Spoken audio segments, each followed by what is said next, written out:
فرصت تمام شد بعد از عکس ویدیو بعد از التماس پیش نره نوبت به ما رسید و ادامه صحبت چون قبل نزدن که باور داشت که سزاوار جایزه ما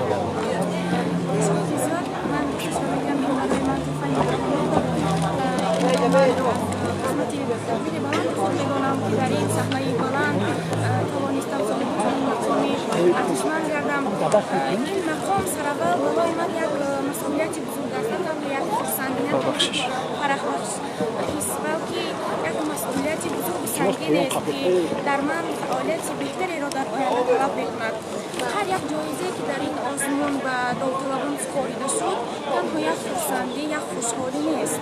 این یک مسئولیت است، یک باوری بزرگ پیشوای معظم ملت برای کل ما است. یعنی ما اینقدر باوری را با شما کردیم و از جانب حکومت جمهوری تاجیکستان این همه بار دیگر میگم باوری بزرگ است که ما آینده سازان ملت هستیم. غیر از شاه جایزه، غیر از مثلا اینقدر دیپلم افتخارنامه‌ها، همین آزمون مذکور به شما باز چی داد؟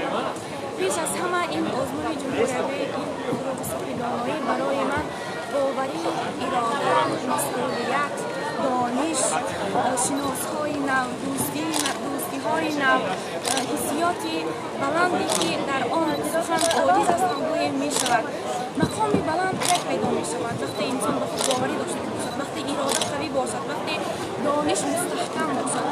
جایزه اساسی فروغ صبحی دانایی این برای من جایزه نیست، بلکه دوستان من هستند. آنها استادان و والدین زحمت‌های بسیار من هستند که من را تا این صحنه بزرگ همراهی نمودند.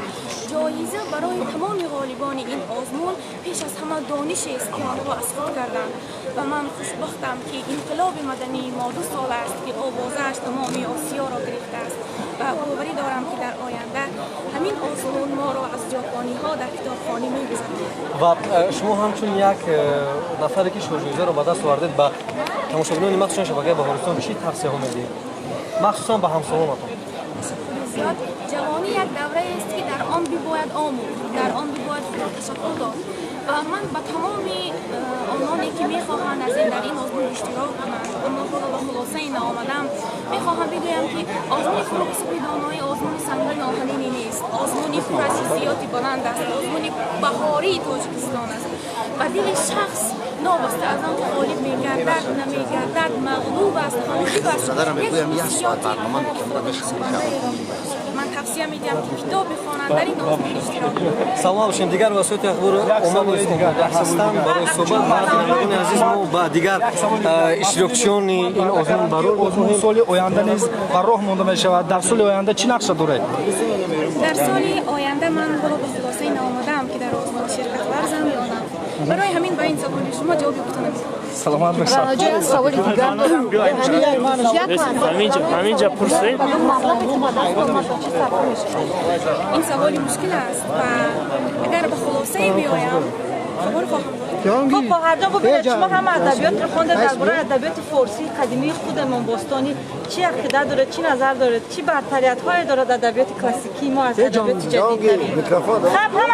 فرقیش در چیز چنین میگویم که ادبیات فارسی قدیمی ما، ادبیات عهد قدیمی ما سرچشمه فوندامنت و پایه‌گذاری آن هم ادبیات است که ما امروز از ادبیات معاصر میدانیم و میخوانیم. ادبیات قدیم برای ما پیش از همه بزرگ بودن ادبیات شفاهی را نشان می‌دهد و تا چه اندازه پرتمدن، پرفرهنگ و پرکتابدار و پرکتابخوان بودن اجدادان ما را نشان می‌دهد. بهترین نمونه نثر ادبیات قدیم همون اوستایی که ما می‌دانیم از بزرگترین کتابانی است که هر یک اشتراکچی نمونه کلاسیک باید بخواند و بداند. خب احساسات شما همین حالا بعد از گرفتن این جایزه احساسات شما؟ احساساتی است که با سخن بیان کرده نمی‌شود. وقتی شما وزینی همین جا را حس می‌کنید دستانتان، چشمانتان، وجودتان به درد و هیجان می‌برد که شب‌های بیخوابی به یادتان می‌آید. در پیش نظرتان باوری و قابلیت شما، باوری و استعداد شما، آن همه مسئولیتی که بر دوش شما از جانب والدین، از جانب استادان بود پیش نظر می‌آید و این خوشحالی است که با سخن بیان کرده نمی‌شود. تشکر خواهد جان. نام فامیلتون؟ رحمان مسئولی. باید جهان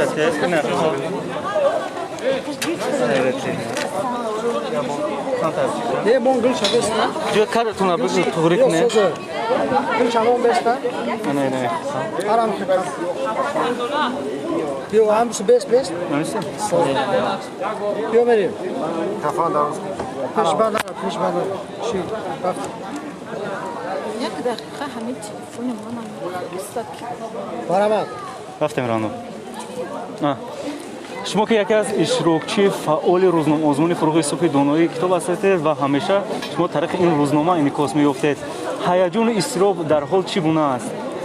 بیان نشونده است. من همیشه میگویم بیان نشونده است. غالبیت یک حساتی است که در انسان احساسات باور نکردنی را به وجود می‌آورد و من گفته می‌توانم که غالبیت در چنین آزمون بزرگ آرزوی هر یک جوان کتابخوان است. حسیاتی که مرا فرا گرفته است در من حالا یک آرزو است. بگذار همین حسیات شیرین و بیان نشونده برای هر جوان کتابخوان کتابدان نصیب گردد. آزمون فروغ صبح دانایی که بزرگترین آزمون ادبی کشور است به نسل امروزه به جوانان چه منفعت می‌آورد؟ آزمون فروغ صبح دانایی برای جوانان اراده، باوری، مسئولیت، دانش، کوشش، سبقت را می‌دهد. توفای بهترینی که آزمون جمهوری فروغ صبح دانایی برای ما داد این مسئولیت مسئولیت به چی؟ مسئولیت از آن که آینده کشور در دست ما است. باوری پیشوای ملت، باوری حکومت جمهوری تاجیکستان و استعداد ما، قابلیت ما و اراده ما که در آینده ما می‌توانیم آینده ساز کشور باشیم. بیشتر اشتراکچیان با آن سوالان آن داوطلبایی که شما سخنان فیلسوفانه بیشتر میگوید عموما انامین در این جاده راهنمای شما کیست؟ کتاب باز میگویم کتاب فیلسوف بزرگی را پرسیدن که تو حالا از مادرت با چی سپاسگزار هستی؟ میگه من از مادرم با آن سپاسگزار هستم که در یک سالگی من به زیر بالشت من بیاورد. برای همین من 1000 مرتبه 100 مرتبه میگویم که کتاب باز هم کتاب بی کتاب آدم فیلسوف نمیشود، بی کتاب آدم دانشمند نمیشود، سخنگوی نمیشود. از وقتی که مادر ما زبان تاجیکی را میآموزاند زبان مادریمان است، لیکن وقتی شما کتاب میخوانید زبان شعور آدمان را میفهمید، زبان دلی بشریت و شما روشن میگردد. روی کتاب یگانه روی است که از انسان نمیگردد. زبان کتاب یگانه زبانی است که کل جهانان را میفهمند و با همین آثار بلند جهانی، با همین مقدسات بزرگترین عالم بشریت ما به هم دیگر پیوست میشویم، یکدیگر را میشناسیم.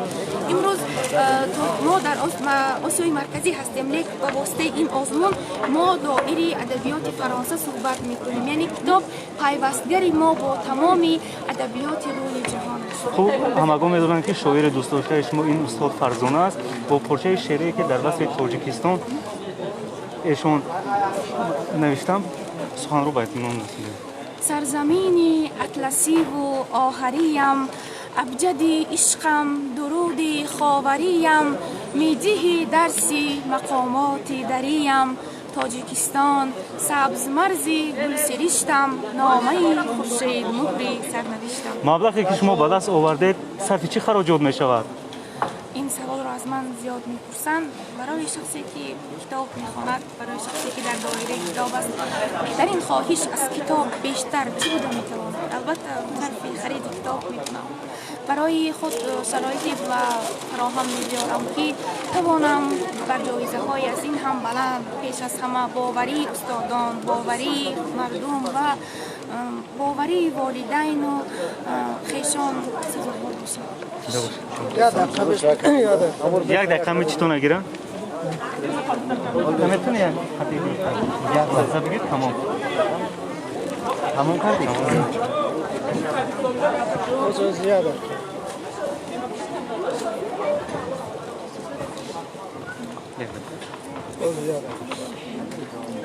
سوالی باید پرسیم کتاب خانه گفت میکنم نه چی با ما سوالا میپرسید دستم مخدم میدونم چی سوال پرسیم الو تشکر اکا جان جیگم نیمو همی آزمون دا بند بدیم همون اینترویو گرفتیسم گفت اکا جان خب تمام برنامه رفت افیر بیا کی ای دخترک حاضر برنامه رفت افیر که من تطوش شما با میبینم ساعت 17:30 یک مینوت ما یک صورت گیرم یک صورت گیرم سفارش بدویده ای دختر جون باید اینترویو گیریم اکی از میگیرد برم با دست کن این بومو رو فهمیم آه من اسرار گیرم این بچه هم یک ساعت من امیر از دارم بیا بریم اونجا بریم بچه رو بگیریم رفتیم بیا بریم شد بچه راما دختر ای دختر وقت بعد بعدتر صورت میگیرین ای انسانو